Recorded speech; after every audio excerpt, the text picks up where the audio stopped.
উলুবেড়িয়া দক্ষিণ কেন্দ্রের বিধায়ক পুলক রায়ের সাংবাদিক সম্মেলন। বুধবার একাধিক মনোনয়নপত্র দাখিল করলেন তৃণমূল কর্মীরা। বুধবার হাওড়ার উলুবেড়িয়া এসডিও অফিসে মনোনয়ন জমা দিলেন বিদায়ী মন্ত্রী পুলক রায়। এছাড়া এদিন মনোনয়ন জমা দেন আমতার তৃণমূল কংগ্রেস প্রার্থী সুকান্ত পাল, শ্যামপুরের তৃণমূল কংগ্রেসের প্রার্থী নদেবাসী জানা, উলুবেড়িয়ার পূর্বের প্রার্থী ঋতব্রত বন্দ্যোপাধ্যায় প্রমুখ। এছাড়া মনোনয়নকে কেন্দ্র করে উলুবেড়িয়া শহর জুড়ে পুলিশি নিরাপত্তা ছিল জোরদার। বৃহস্পতিবার রাজ্যের মন্ত্রী তথা উলুবেড়িয়া দক্ষিণ কেন্দ্রের বিধায়ক পুলক রায়ের সাংবাদিক সম্মেলনে তিনি উপস্থিত ছিলেন।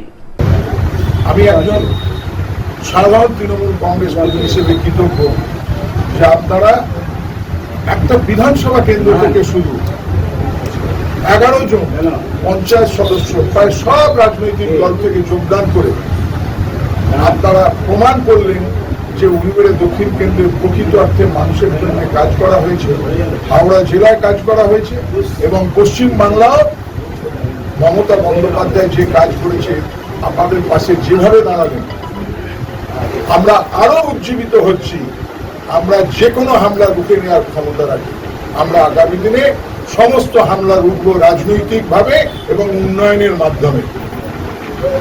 যারা ক্ষমতাকে ব্যবহার করছেন, যারা নির্বাচন কমিশনকে ব্যবহার করার চেষ্টা করছেন, যারা গণতন্ত্রকে কলুষিত করার চেষ্টা করছেন, তাদের উদ্দেশ্যে বলি গণতন্ত্রের শেষ কথা বলবে মানুষ।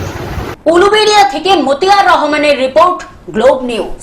এখন থেকে গ্লোব টিভি দেখুন আপনার স্মার্টফোনেও। গুগল প্লে স্টোর অথবা অ্যাপল স্টোর থেকে ডাউনলোড করুন গ্লোব টিভি লাইভ অ্যাপ। এছাড়া জিও টিভি অ্যাপ থেকে দেখুন গ্লোব টিভি লাইভ।